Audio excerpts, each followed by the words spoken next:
Ma olen Elerin Torjus, 10. klassi õpilane ja ma olen käinud siin koolis juba alates 1. klassist. Olen Epp Tähe, Kose gümnaasiumi geograafiaõpetaja. Kose gümnaasiumis olen töötanud üle 25 aasta. Mina olen Rein Tint ja ma olen Kose praeguse gümnaasiumi vilistlane. Mina olen Rasmus Talv, ma käin Kose gümnaasiumi 11. A-klassis ning ma olen kõik 11 aastat Kose gümnaasiumis käinud. Mina olen Mimmi Kruusing, ma olen Kose gümnaasiumi vilistlane. Tere, minu nimi on Risto Merdenson. Ma lõpetasin Kose gümnaasiumi 2019. aastal. Tere, olen Ken Metsis, Kose gümnaasiumi vilistlane. Lõpetasin Kose gümnaasiumi 2020. aastal ja hetkel teenin aega Kaitseväes Jõhvi linnakus tankitõrje kompaniis. Ma olen alates sellest aastast ka õpilasesinduse president, väga uhke tunne, hea. Ma arvan, et see on kooli puhul üks vähestest saavutustest. Lisaks sellele, et muidugi olen väga tubli ja viieline, lennuparim ja blablabla, aga ma arvan, et kõige parem saavutus, millele on paljus kool kaasa aidanud, on see, et ma olen vaimselt väga kaugele jõudnud. Ma tegelen väga palju enesearenguga ja ma arvan, et see keskkond, mille kool on loonud, on sellele väga palju kaasa aidanud, sest siin on mõnusad inimesed, mõnusad õpetajad, kõigiga saab olla sõber, kõik kuulavad. Alati on hubane tunne ja sa tunned, et sul on siin oma roll. Nende aastate jooksul olen klassijuhatajaks olnud 3 lennule. 50 teist lendu oli mul au õpetada 12 aastat. Siia kooli tulles olin algklasside õpetaja ja hiljem õppisin geograafia lisaeriala. 60. lennu klassijuhataja olin 8 aastat. Praegu olen 11. klassi klassijuhataja.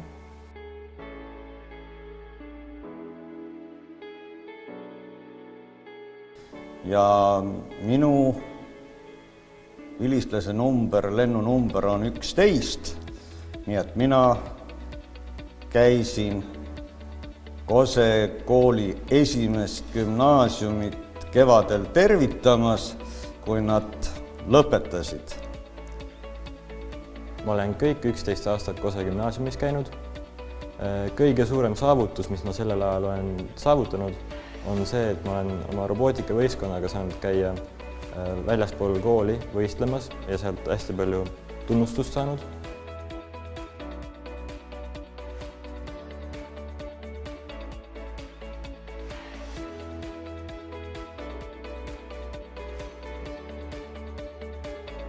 Hetkel ma õpin Tartu Ülikoolis arstiteaduskonnas 1. kursusel.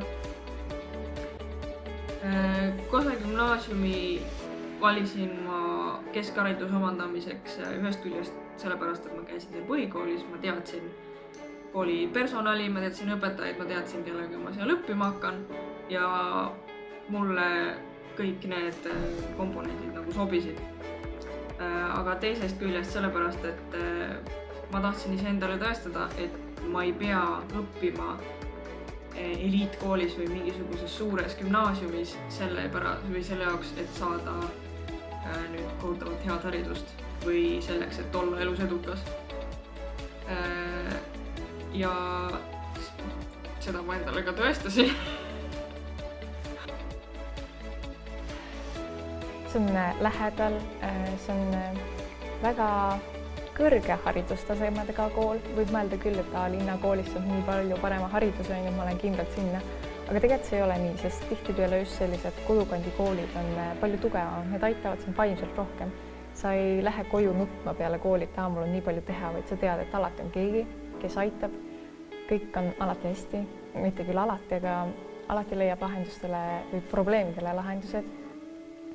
Ja gümnaasiumi otsustasime siia jääda, sest ma ei tahtnud siit lihtsalt ära minna, kuna ma tunnen siin väga hästi ja meil on äge direktor, meil on ägedad õpetajad, kõik selline keskkond on väga mõnus ja hubane. Ja meil on palju hobisi, hobiringe, huviringe ja kõik.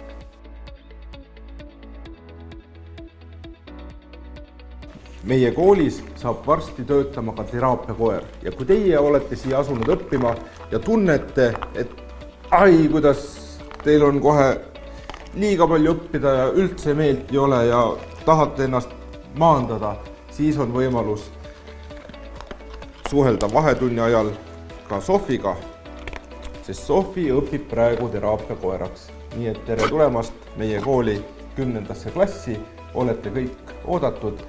Meie kooli väärtus on see, et me tunneme kõik kõiki. Ja õpilased on öelnud, et isegi kui nad ei taha eriti õppida, siis õpetajad panevad nad õppima. Nii et tulge meile ja tagame, et teile meeldib õppimine. Milline võiks näha meie kool 5 aasta pärast? Ma arvan, et meie koolis kasutatakse rohkem projektõpet ja kaasaegseid õppemeetodeid, kus õpilased ise saaksid rohkem osaleda õpiprotsessis. Mulle meeldib siin töötada, sest siin on väga palju teadmisimulisi ja särasilmseid noori, kes huvitavad maailmas toimuvast.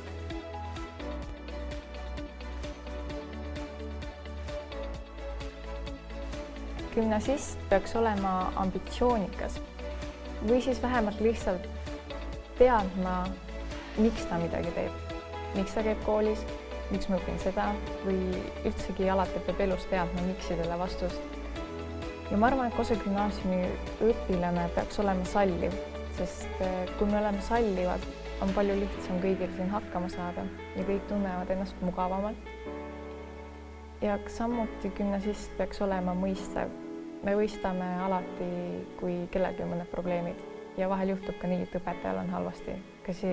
Seda me peame mõistma alati kõike, mis meie ümber toimub, sest kõik ei peagi hästi olema.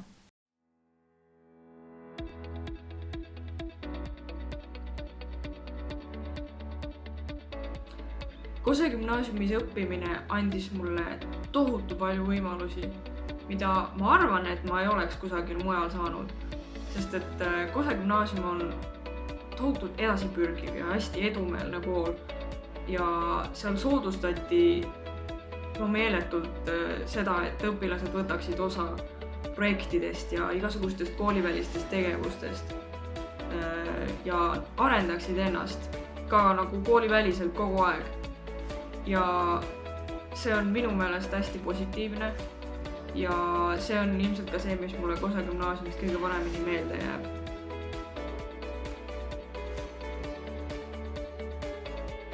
Siin on lihtsalt äge, sa leiad alati midagi, mida teha. Sul ei hakka siin kunagi tegelikult igav ja kui sul on ka tsipakene ambitsiooni, siis sa saad ägedaid asju korda saata ja siin on ägedad inimesed. Kodulähedane kool ja siit saab hea hariduse. Ja kindlasti, mis on plussiks, on see, et kui palju meil on huviharidust. Kui keegi tahaks meile tulla, siis ma soovitaksin kõigepealt mõelda järele, millist tegevusala ta tulevikus tahab teha. Kui see on enam-vähem selge, siis peaks ta olema ka veel selline noor inimene, kellel on mingi isiklik huviala. Ükskõik, kas see on muusika, laulmine, pillimäng või midagi sellist. Või on ta hea maalija. Ja meie koolis on väga head võimalused tegeleda spordiga. Nii et ma soovitaksin, et nad tõepoolest mõtleksid selle üle, et see on paik, kus saab väga mitmekülgselt ennast harida. Ja veel soovitaksin mõelda selle peale, et õppimine gümnaasiumis, Kose gümnaasiumis tähendab ka teiste gümnasistidega head läbisaamist ja koos tegutsemist. Ma arvan, et Kose gümnaasiumi juures meeldis mulle kõige rohkem selle suurus. See oli täpselt nii suur, et igal õpilasel jäi teatud mõttes anonüümsus. Et sa olid ikkagi üks paljudest ja sa ei pidanud kunagi muret tundma, et keegi tungiks sinu eraellu või ma ei tea, läheneks liiga isiklikult sinule, teaks sinu eraelu ja kõike muud sellist. aga samas ta oli ikkagi piisavalt väike, et kõigil õpetajatel jäi aega iga õpilasega tegeleda ja näha neid kui eraldiseisvaid isikuid, kellel olid oma tugevused ja omad nõrkused ja kõik õpetajad ikkagi tegelesid nendega piisavalt, et iga õpilane areneks just nii, nagu talle on kõige sobivam ja talle on kõige mugavam. Rein Tint. Nii hea silmaringiga tarka inimest on raske leida. Ma sooviksin isegi nii väärikas eas nii kõbus olla kui tema. Teisalt mulle meeldis Kosel juhtkonna ja õpetajate toetav suhtumine õpilaste pealehakkamisse. Võimalus ja vajadus rakendada fantaasiat, mõistust, koguda laiemalt reaalseks eluks vajalikke kogemusi ei ole võimalus igas koolis. Sellist keskkonda ja seda kujundavaid inimesi tuleb väärtustada. Kose gümnaasiumi valisin ma eelkõige sellepärast, õigemini valisid mu vanemad sellepärast, et see on Kose valla kõige suurem kool ja kuna ma juba väiksest poisist peale siin Kosel elanud olen, siis see tundus ainuke õige variant. Kose gümnaasiumis on väga palju võimalusi osaleda erinevates projektides. Näiteks mina olen osalenud sellises projektis nagu Euroskoola, kus me pidime tegema ühe video Viikingi ajast ja tänu sellele projektile saime me 4-päevase reisi Europarlamenti Strasbourgi. Nii et Kose gümnaasium loob väga palju võimalusi erinevates projektides osalemiseks. Sisseastujale ma kindlasti soovitaksin tunda huvi erinevate ainete ja võimaluste vastu, mida Kosel pakutakse. Koolielu ei pea piirduma ainult tunnis õppimise ja koduga. Näidake initsiatiivi, küsige, suhelge juhtkonna õpetajatega ning see võib teile seni teadmata uksi avada. Pidage seda meeles, Kosel küsija suu pühta ei lööda. Ja kasutage seda võimalust veel oma nooruse viimaseid aastaid elada. Nii et kui oled aktiivne ja tunned, et tahad saavutada elus midagi, siis Kose gümnaasium on võrdväärne eliitkoolidele selle saavutamiseks.